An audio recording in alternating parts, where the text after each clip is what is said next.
Hello guys. तो hello to everyone. तो आज का हमारा जो टॉपिक है ये रिसेंटली हुआ है और काफी ज्यादा इम्पोर्टेंस भी रखता है, वॉल्केनिक इरप्शन इन टोंगा। तो अभी क्या हुआ है, एक वॉल्केनिक इरप्शन हुआ है, वो बहुत ज्यादा बड़ा हुआ है। पैसिफिक ओशियन में एक आइलैंड है टोंगा नाम का, वहां पे ये इरप्शन हुआ है, वॉल्केनिक इरप्शन। अब वो बहुत बड़ी लेवल में हुआ है, मतलब इतना ज्यादा अभी तक हुआ नहीं है, मतलब होता रहता है वहां पे, लेकिन इस बार जो है वो बहुत ज्यादा बड़ा हुआ है, इसलिए ये हर तरफ न्यूज में हुआ है। और इससे हमें ये फिक्र भी हो रही है कि सुनामी आने का डर है, और बहुत जगह जो वेव्स हैं वो काफी हाई पहुंच भी गई हैं। तो स्टार्ट करते हैं। तो सबसे पहले हम पढ़ते हैं वाइन एंड न्यूज। तो मैंने अभी बताया आपको कि तो एक वॉल्केनो है जो कि इरप्ट हुई है अभी अभी southern Pacific island of tonga. जो पैसिफिक ओशियन है हमारी, उसके सदर्न पार्ट में है ये टोंगा नाम का आइलैंड, वहां पे हुई है। तो which triggered tsunami waves around the Pacific. इतना ज्यादा बड़ी थी ये कि इसने सदर्न पार्ट में है ये पैसिफिक ओशियन के सिर्फ, लेकिन इसने जो सुनामी वेव्स हैं वो अराउंड द पैसिफिक, मतलब पूरे प्रशांत महासागर में, इसकी वजह से जो सुनामी की वेव्स हैं वो बनती जा रही हैं।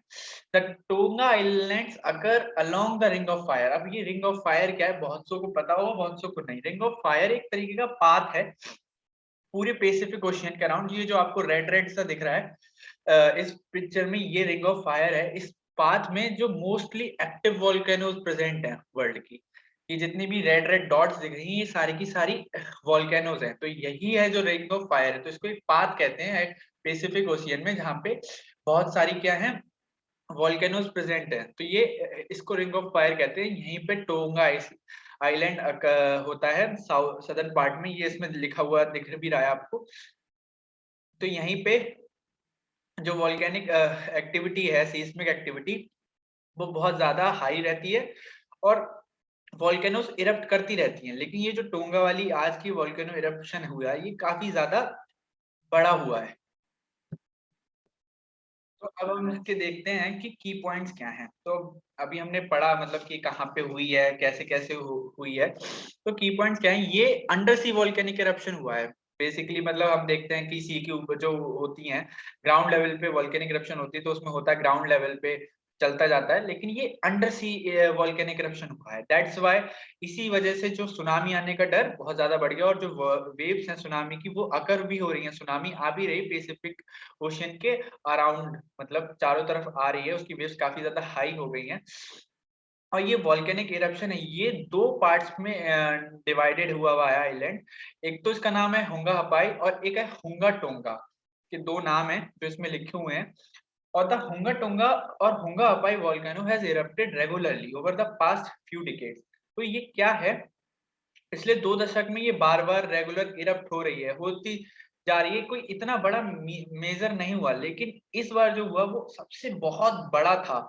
क्या हुआ, 2009 और 2014 में भी काफी ज्यादा मैग्मा और स्टीम इसमें से एक्सप्लोड हुई थी, मतलब बम की तरह फटी थी थ्रू वेव्स। बट जो इरप्शन थे वो छोटे थे, इतने बड़े नहीं थे जितने इस बार के वाले हैं। लेकिन जो ये जनवरी 2020 में हुआ है, 2022 में जो इवेंट हुआ है इस वाली वॉल्केनो में, ये बहुत बड़ा है। This is one of the massive explosion in the volcano is capable of producing. मतलब ये इतना बड़ा है कि ये वॉल्केनो की जो कैपेबिलिटी है 1000 साल में कभी मिलके जब पूरा कर पाएगी, इरप्ट कर पाएगी, जितना उसने उतना मैग्मा इसने एक बार में इरप्ट कर दिया। समझ सकते हैं आप कि मतलब 1000 साल में जितना ये मैग्मा दे पाती इरप्ट हो के, उतना मैग्मा इसने एक बार में दे दिया। तो ये कितने बड़े लेवल पे है। ये सी के अंडर 1800 मीटर नीचे जाएंगे तो मिलती है वॉल्केनो। और ये कितनी बड़ी है, 20 किलोमीटर बड़ी है। तो देख सकते हैं कि ये जो वॉल्केनो है ये बहुत ज्यादा बड़ी भी है, और समुद्र के 1800 मीटर नीचे आए, मतलब अगर आप 1800 मीटर नीचे जाएंगे तब कहीं जाके आपको ये मिलेगी। अगर अब इसके हम इम्पैक्ट देखते हैं तो इम्पैक्ट तो हमें पता ही है कि इसका जो प्रभाव हुआ है वो बहुत ज्यादा ही लेवल पे हुआ होगा। हर तरफ सुनामी की वेव्स भी आ रही हैं, मतलब पैसिफिक ओशियन में। Huge volcanic eruption can sometimes cause temporary global cooling as sulphur dioxide is pumped into the stratosphere. कभी कभी क्या होता है कि जब बहुत ज्यादा इरप्शंस हो जाता है तो ठंडा ग्लोबल कूलिंग भी हो जाता है, मतलब पूरे विश्व में ठंडक भी फैल सकती है, या मतलब ठंड जैसे कोल्ड वेव भी हो सकती है, क्योंकि जो सल्फर डाइऑक्साइड है वो स्ट्रेटोस्फीयर में हो जाता है, मतलब फैल जाता है। But in the case of the tonga eruption इतना ज्यादा नहीं हुआ, जो सैटेलाइट से अभी मेजरमेंट किया है, इंडिकेट किया है, इसमें उतना सल्फर डाइऑक्साइड रिलीज नहीं हुआ, और उसका बहुत ही कम प्रभाव हुआ है, 0.001 सेल्सियस ग्लोबल एवरेज कूलिंग। तो मतलब पूरे विश्व की जो कूलिंग हुई है इस चीज की वजह से, टोंगा इरप्शन की वजह से, वो बस 0.01 है, तो कोई इतना मेजर कूलिंग नहीं हुई है, वरना वैसे हो जाती है।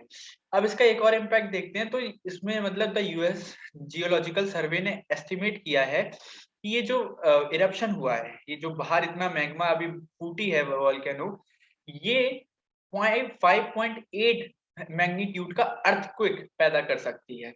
तो ये क्या कर सकती है, 5.8 मैग्नीट्यूड का अर्थक्वेक। तो ये भी कोई छोटा मैग्नीट्यूड का अर्थक्वेक नहीं है, तो मतलब हम समझ सकते हैं कि वो कितनी बड़ी लेवल की होगी। और with the thunderous row or heard 10,000 kilometre away in Alaska, मतलब 10,000 किलोमीटर दूर तक इसकी आवाज सुनाई दी गई, वो भी अलास्का में। ये रिंग ऑफ फायर कहीं समुद्र के बीच में है, टोंगा आइलैंड में, और कहाँ यूएसए में इसकी आवाज सुनाई दी गई, वो भी 10,000 किलोमीटर दूर तक। और बहुत जगह पे लोगों को हटा भी दिया गया है, अवे कर दिया गया है, और 2 लोग पेरू में मर भी चुके हैं इसी के वेव्स में चपेट में आ जाने के चक्कर में।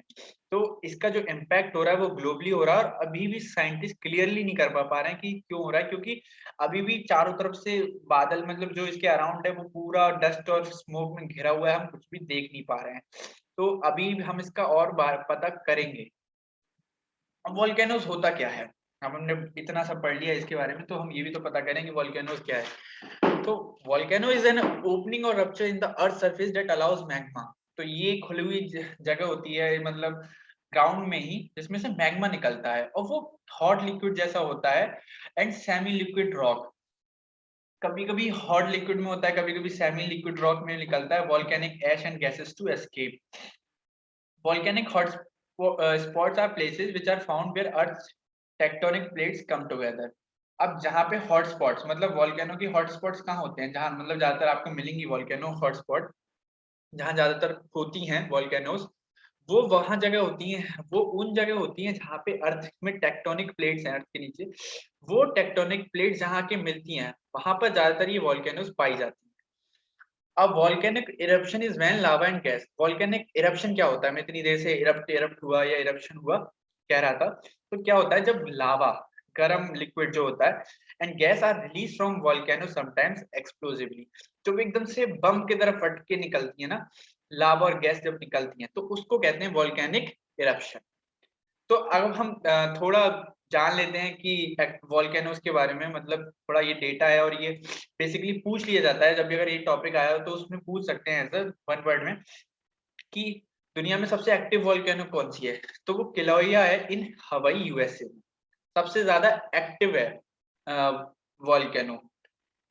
उसके बाद अगर हम देखे जाए कि दुनिया में सबसे ज्यादा एक्टिव वॉल्केनोस कहाँ किस देश में पाई जाती हैं, तो वो इंडोनेशिया है, जहाँ पे दुनिया में सबसे ज्यादा एक्टिव वॉल्केनोस पाई जाती हैं, is one of the places that are. और सबसे बड़ी बात है ये कि रिंग ऑफ फायर के पास ही पाया जाता है पैसिफिक में, और हमने ये पढ़ा भी है कि रिंग ऑफ फायर क्या है, वो एक पाथ है पैसिफिक ओशियन में, जहाँ पे बहुत सारी एक्टिव वॉल्केनोस पाई जाती हैं। तो इंडोनेशिया उसी के रिंग ऑफ फायर के पास में आता है, मतलब तो इंडोनेशिया एक ऐसा देश है जहाँ पे दुनिया की सबसे ज्यादा एक्टिव वॉल्केनोज पाई जाती हैं। इंडिया में वॉल्केनोज हैं, लेकिन एक्टिव वॉल्केनोज सिर्फ एक है, और वो भी Barren Island of Andaman, which is also the only confirmed active volcano in South Asia. मतलब जो इंडिया की नहीं, सिर्फ पूरे साउथ एशिया की एक इकलौती एक्टिव वॉल्केनो है बैरन आइलैंड, वो भी अंडमान एंड निकोबार आइलैंड में है। तो इंडिया की जो इकलौती एक्टिव वॉल्केनो, हम ये भी कह सकते हैं कि इंडिया की नहीं, साउथ एशिया की भी इकलौती एक्टिव वॉल्केनो है। तो अभी इस टॉपिक के बारे में और ज्यादा मतलब साइंटिस्ट रिसर्च कर रहे हैं, क्योंकि अभी अभी ये इरप्ट हुआ है और बहुत ज्यादा चीजें क्लियर हुई भी नहीं है, तो इसके बारे में अभी और भी डेटा आ सकता है। लेकिन ये अभी न्यूज में बहुत ज्यादा चल रहा था, और एक इम्पोर्टेंट चीज भी थी कि इतना ज्यादा मेजर वॉल्केनिक इरप्शन हुआ है अभी भी, मतलब 2 डिकेड्स के बाद इतना ज्यादा हुआ है, और स्पेशली हम समझ सकते हैं कि एक टर्म समझिए कि इसमें इतना बड़ी लेवल का इरप्शन हुआ है जो यही वोल्केनो 1000 साल में कर पाती, वो सिर्फ इसने एक बार में कर दिया। तो हम समझ सकते हैं कि ये वाला जो वोल्केनिक इरप्शन है कितना मेजर है।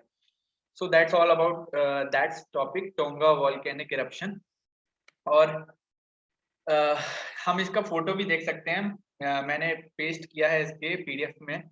आप इस पीडीएफ को एक्सेस कर सकते हैं, नीचे लिंक मैं दूंगा, उसमें उस पीडीएफ वहां से आप इसको एक्सेस कर सकते हैं उस पीडीएफ में, और उसमें देख सकते हैं क्लियरली। देखिए कितना बड़ी लेवल पे ये इरप्शन हुआ है। ये सैटेलाइट इमेज है, ऊपर से लिया गया है, क्योंकि अब नीचे से तो कुछ क्लियर ही नहीं है, दिखेगा कहाँ से। लेकिन ये ऊपर से सैटेलाइट इमेज है, तो ये और भी बहुत क्लियरिटी मतलब इसमें रही नहीं, क्योंकि मैंने इसको इसमें दिखा रहा हूँ, लेकिन और भी अच्छे से अगर आप जब गूगल पे देखेंगे tonga volcanic eruption images search करेंगे तो और भी ज्यादा इमेजेस आपको मिलेंगी। ये बहुत ही बड़े लेवल में है, मतलब आप समझ सकते हैं ये जो वोल्केनो थी वही 20 किलोमीटर बड़ी है, 20 किलोमीटर चौड़ी। समझ सकते हैं 20 किलोमीटर बहुत होता है, तो उतने बड़ी वोल्केनो अगर इरप्ट करेगी तो वो भी 1000 साल बराबर का इरप्शन, तो कितना बड़ा हो सकता है। तो that's all from my side. तो आप ये पीडीएफ एक्सेस कर सकते हैं, नीचे लिंक गिवन है, और टेलीग्राम चैनल पे हम डेली पीडीएफ को डेली जी के अपडेट्स भी अपलोड कर सकते हैं, तो हम उसका लिंक भी शेयर करेंगे। तो आप उस टेलीग्राम चैनल को सब्सक्राइब कर सकते हैं, वहां से आपको डेली पीडीएफ मिल जाए करेंगी। Thank you, that's all from education virals. Subscribe for daily G K updates. That's all, bye bye.